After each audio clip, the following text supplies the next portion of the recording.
Good morning and welcome to the program Blueprint Kickoff. This is the recording for the sessions that we presented on July 24th and 25th.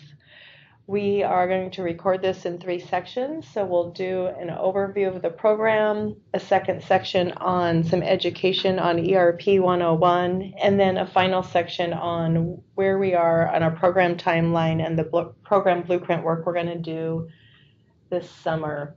My name is Stacy Scott. I work at OFM. I am the One Washington Program Director.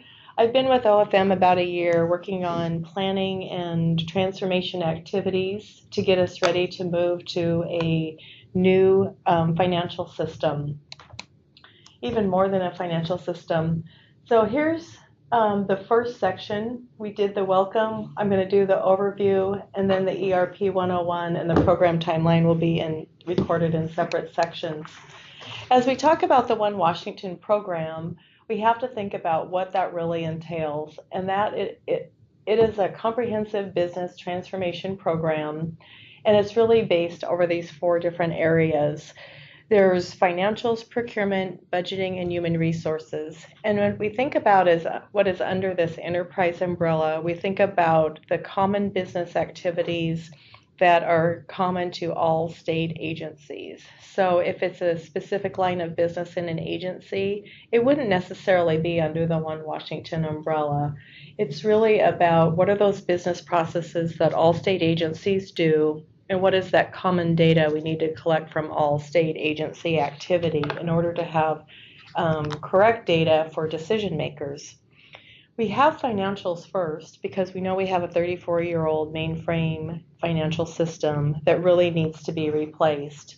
Procurement is the second priority, knowing that we do not even have a statewide enterprise procurement system at this time.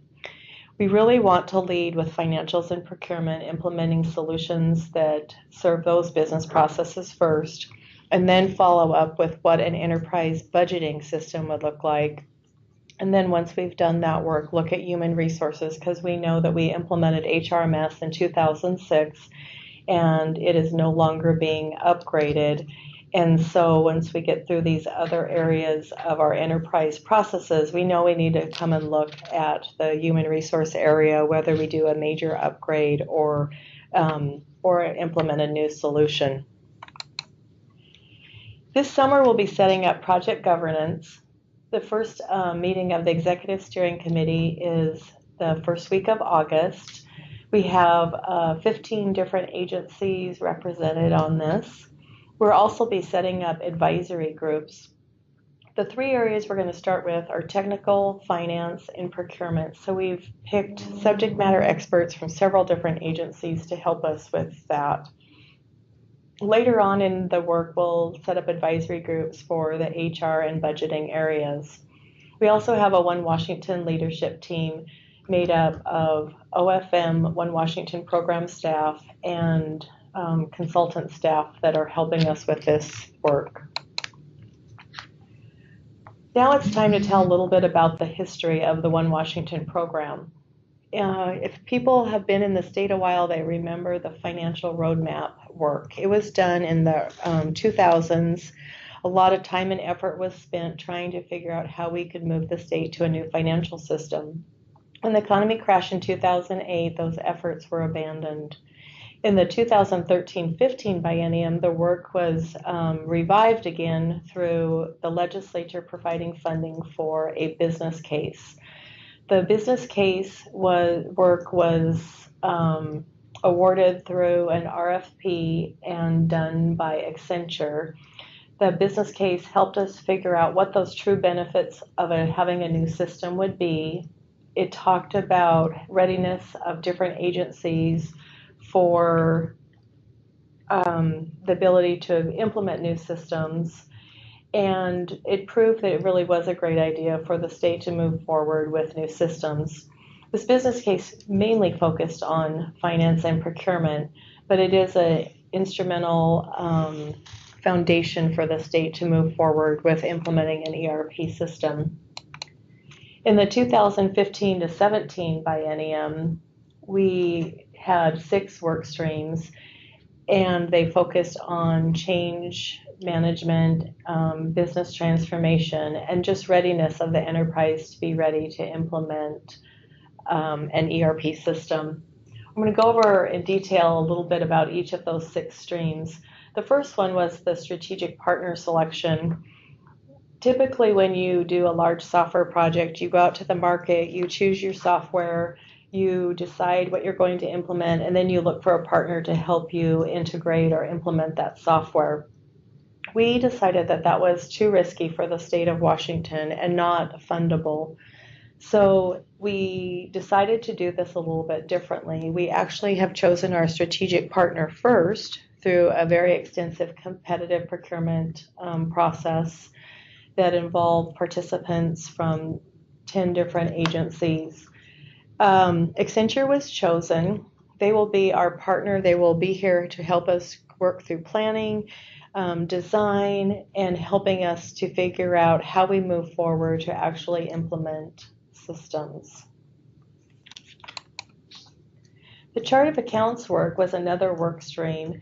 We did a study that designed the future state of the chart of accounts. That was published in 2015. When we had the study, then we looked at 10 pilot agencies and tried to pick off a piece of the chart of accounts to improve. We chose expenditure sub objects. The team actually reduced over 21,000 unique data elements to less than 2,000 common elements. Those 2,000 plus common elements are in the SAM manual and use in the chart of accounts beginning July of this biennium.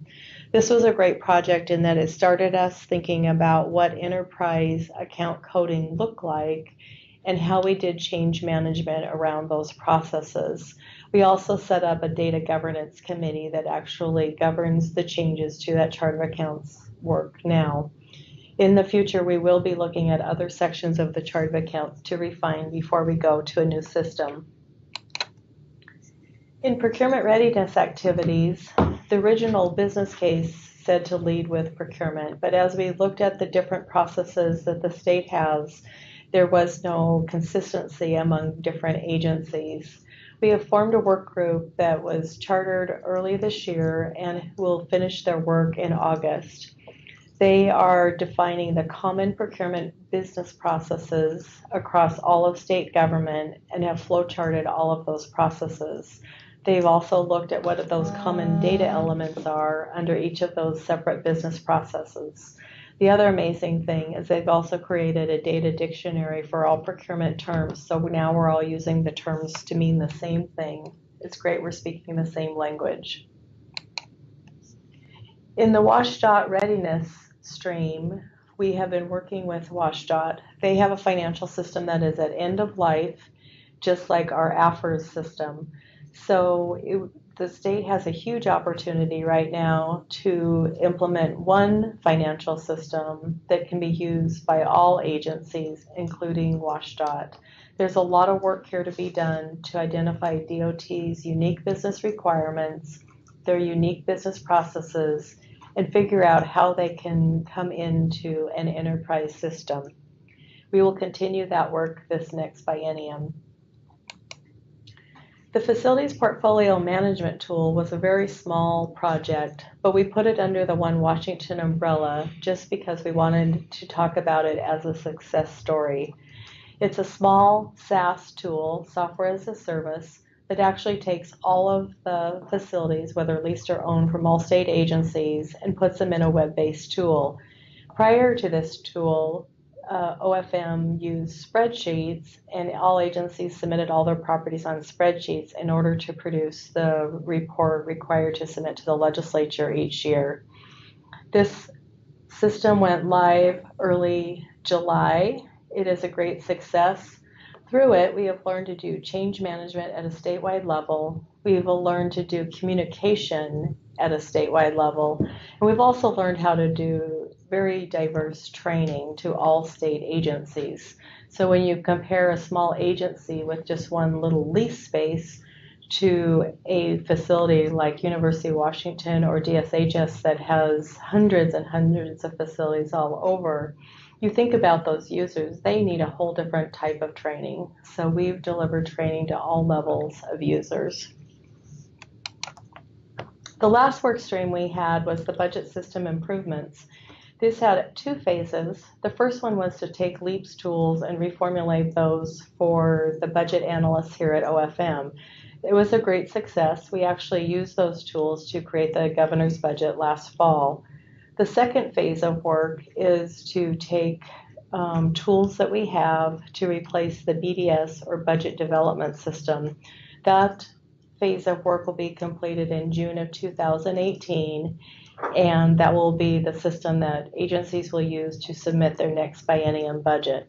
We expect that to be a success too.